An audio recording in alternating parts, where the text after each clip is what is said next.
Ramakrishna IVF centre, মা হওয়ার স্বপ্ন পূরণ। আপনার প্রিয় বাজার কলকাতা 13ই মার্চ থেকে রায়গঞ্জ বকুলতলার রেনবো মলে। কেন্দ্রীয় সরকারকে আমরা ধিক্কার জানাই।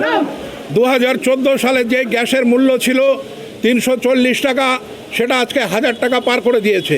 এটা একটা খুবই দুশ্চরিত্রর একটা এজেন্ট। এখানে এরা গ্যাসকে অবৈধভাবে এরা বিক্রি করছে।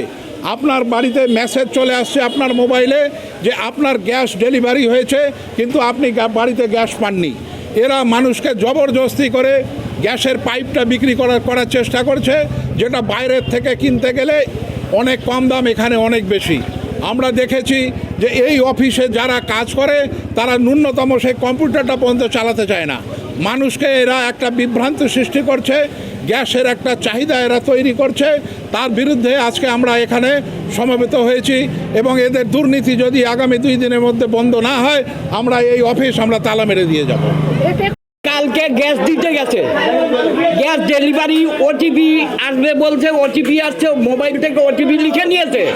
তারপরে বলছে সাথে পাইপ কিনতে লাগবে 200 টাকা দাম।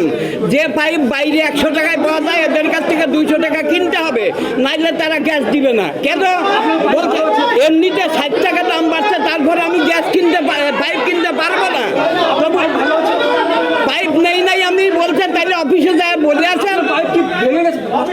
না, কিচ্ছু হয়নি, আমার পাইপ নিতে হবে বাউন্ড, নাহলে পরে আমরা গ্যাস দিব না।